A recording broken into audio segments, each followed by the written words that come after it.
More coming up after the break, in fact.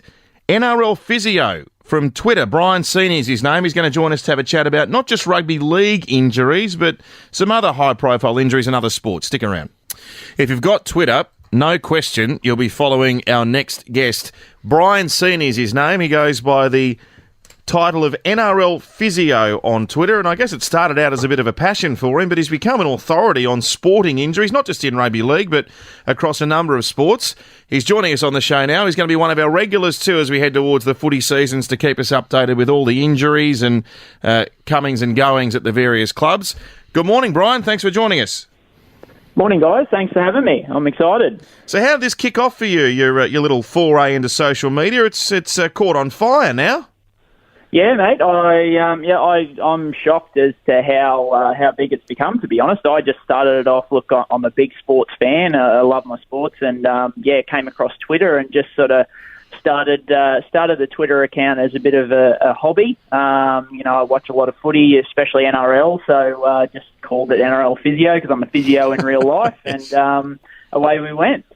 Now, you're not on Twitter, are you, Dave? Is that No. you, that bloke who's... No, I took it off because... oh, right, okay, we won't go there. But you might have the bloke misused my name and put the name to a lie, and I said, that's it. No, well, that's fair enough. No. But we'll have to get you a legitimate Twitter account now so you can follow Brian's stuff.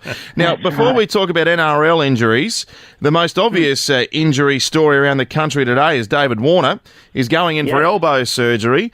There's conflicting reports on just how serious this is and when he will be back. Can you give us a bit of an overall overview on what the injury is and how it's usually treated? Yeah, so I guess you hit the nail on the head that the reports are a bit conflicting at the moment.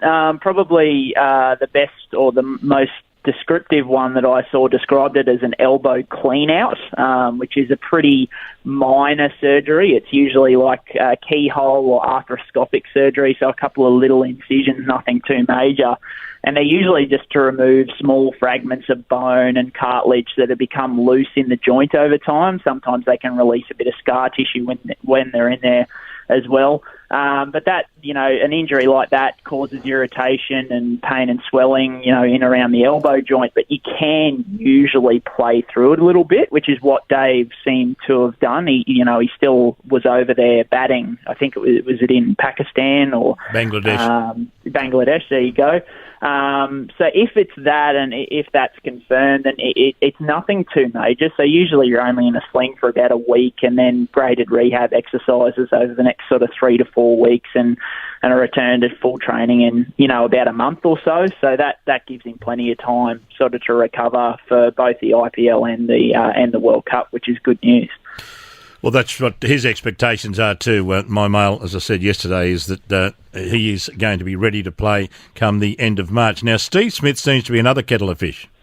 Yeah, so that's the other thing is Steve Smith that next level up. So it's pretty clear what he requires. So they've said that he actually needs a ligament reattachment to his medial elbow, which is the ligament sort of on the inside of the elbow.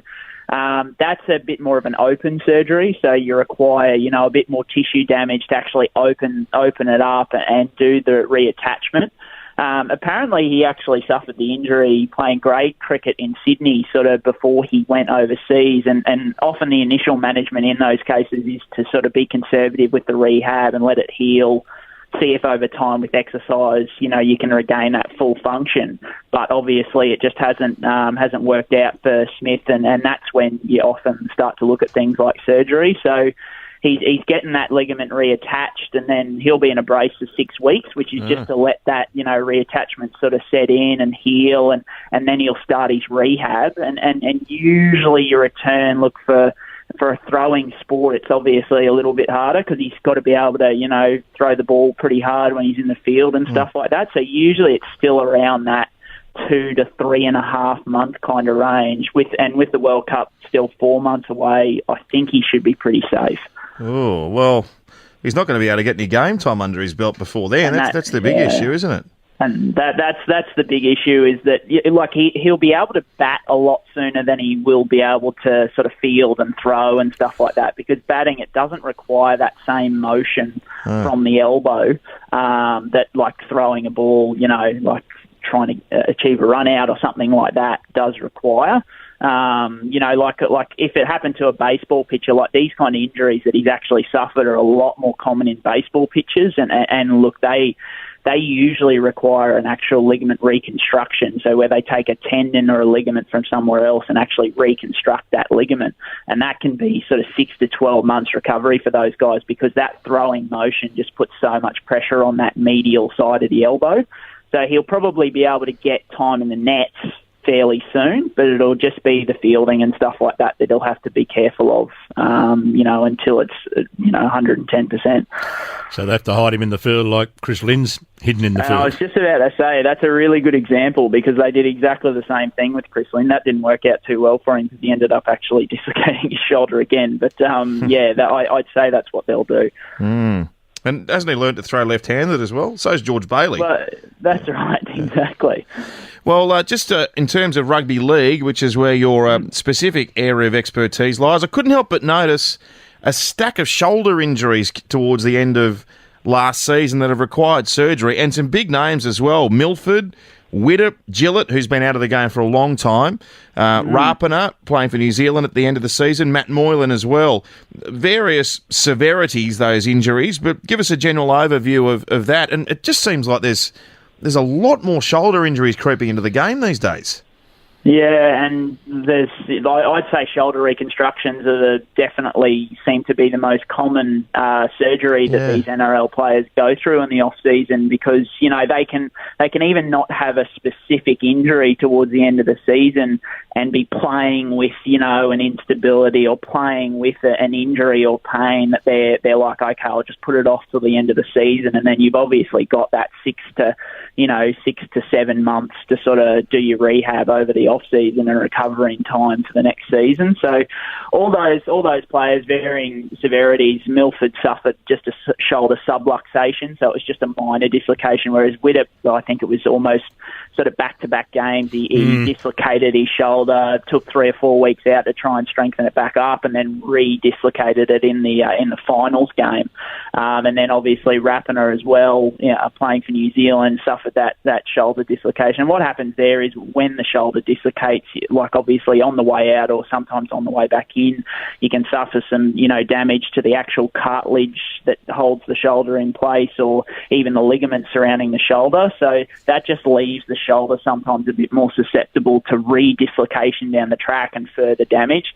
So what they'll go in and sort of repair that labrum or that cartilage and reinforce the capsule and the ligaments around the shoulder, just to sort of make sure that down the track there's not as much risk of that re-dislocation. But Milford's an interesting one, because he's had back-to-back shoulder reconstructions. He had one last off-season and then this off-season as well. So he'll really want to, get that rehab going. I know all of them are sort of tracking back towards full contact in the next couple of weeks, because usually they get it those first couple of weeks after the season finishes.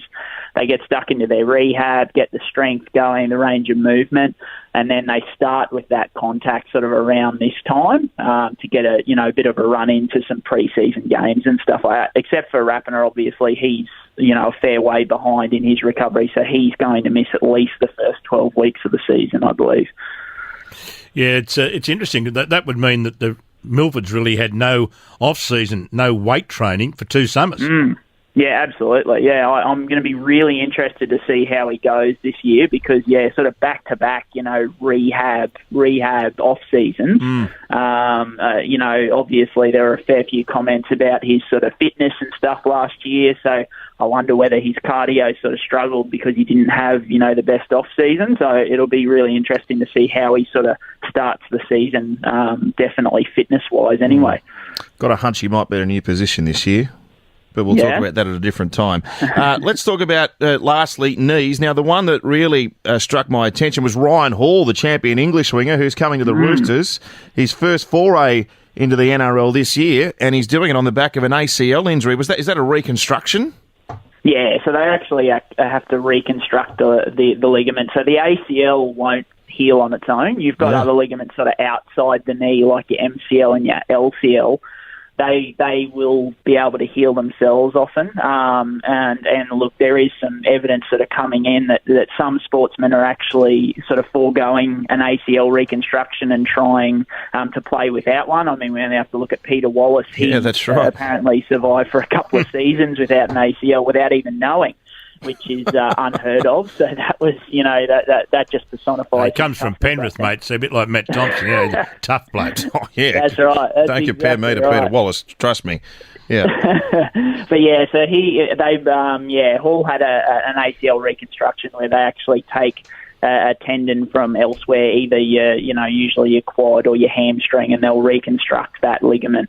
And so he's touch and go for the start of the season. I think the season falls right on 6 months post-surgery for him, and your usual range for the NRL players after those ACL reconstructions is like 6 to 9 months, with 6 months being, you're really pushing it. That's kind of, they probably usually like to leave it to that at least 7 to 8 months to be perfectly sure, especially with the Roosters having so much depth, and, they've got Brett Morris there and stuff like that, so I can't see them rushing Hall back, so he's going to be touch and go. They'll want to put him through a lot of sort of change of direction and, speed work, and make sure, especially for the wingers with the, like, leaping up to get high balls, because it's that impact and that, change of direction. They're the areas where your ACL is at risk. So he'll want to make sure he's very adept under the high ball and the landing and the changing direction and stuff like that before they consider sort of sending him back out onto the park.